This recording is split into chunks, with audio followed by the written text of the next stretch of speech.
श्री स्वामी समर्थ. तुम्हा सर्वांचे माझ्या चॅनलमध्ये खूप खूप स्वागत आहे. स्वामी महाराजांच्या कृपेने तुमच्या मनातील सर्व चांगल्या इच्छा पूर्ण होऊ देत.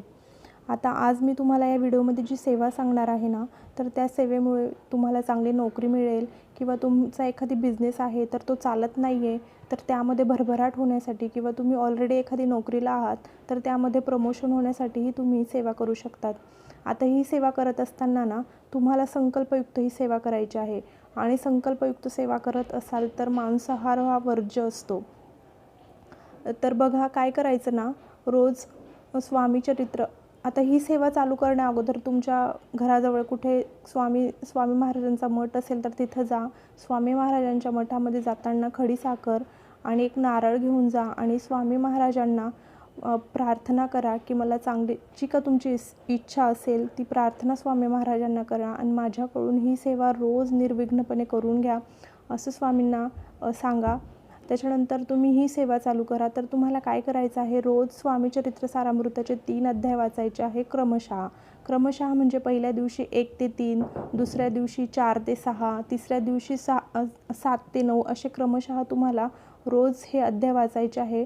या पुस्तकामध्ये ना स्वामी चरित्र सारामृतामध्ये 21 अध्याय असतात. तर 7 दिवसात तुमचं एक पारायण कंप्लीट होईल.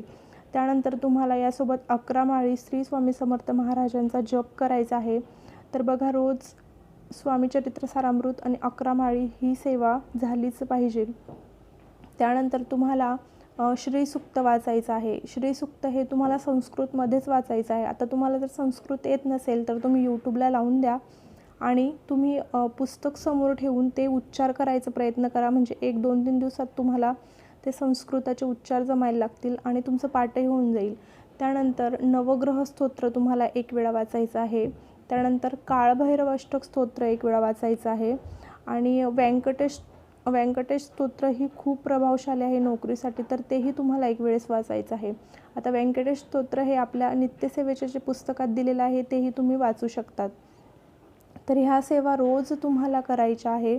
आता ह्या सेवा करत असताना ना, तुम्ही कुठलाही संकल्प नाही केला तरी चालेल आणि समजा तुम्ही संकल्प नाही केला आहे आणि तुम्हाला कुठे गावाला जायचं आहे तर तिथेही तुम्ही ह्या सेवा करू शकतात.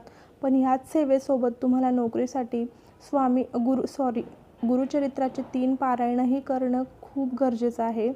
बघा, गुरुचरित्राचे पारायण केल्यानंतर तुमच्या नोकरीचा प्रश्न हा 100% सुटतो म्हणजे सुटतोच. तर गुरुचरित्राचं पारायण करताना तुम्हाला संकल्प करणं खूप गरजेचं आहे.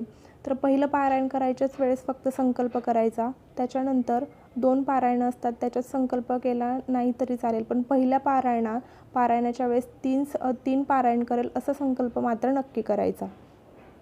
त्याच्यानंतर ना, तुम्हाला प्रत्येक शनिवारी हनुमानाच्या मंदिरात जायचं आहे आणि हनुमानाच्या मंदिरात जात असताना तुम्हाला फुलं वगैरे असं काहीतरी मान सन्मानासाठी हनुमानाच्या घेऊन जायचं.